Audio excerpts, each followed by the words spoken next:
Big pass 7வது season title பட்டத்தை அர்ச்சனா தட்டிச் சென்றதாக தகவல் வெளியாகியுள்ளது. 2வது ரன்னர் அப் மணிக்கும் 3வது ரன்னர் அப் மாயாவுக்கும் கொடுக்கப்பட்டிருப்பதாக கூறப்படுகிறது. கூடுதல் விவரங்களை செய்தியாளர் சிவபிரகாஷ் வழங்க கேட்கலாம். சிவபிரகாஷ், வணக்கம். முழு விவரங்கள் என்ன?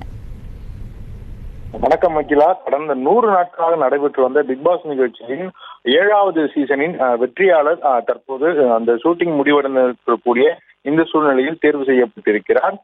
இந்த பிக் பாஸ் சீசனில் 7வது சீசனில் வைல்டு கார்டு என்ட்ரி மூலம் உள்ளே வந்த அர்ச்சனா தற்போது இந்த பிக் பாஸ் 7வது சீசனின் வெற்றியாளர் என்ற பட்டத்தை தட்டி சென்றிருக்கிறார்.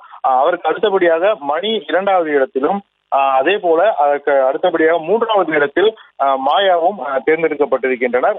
இந்த முடிவுகளை பொறுத்தவரையிலும் மாயாதான் இந்த 7வது சீசனின் வெற்றியாளராக தேர்ந்தெடுக்கப்படுவார் என்று மிகப்பெரிய அளவில் எதிர்பார்ப்பு இருந்தது. ஆனால் தற்போது முதலிடத்தில் அர்ச்சனாவும், 2வது இடத்தில் மணியும், 3வது இடத்தில் மாயாவும் இடம் பிடித்திருக்கின்றனர். அதே போல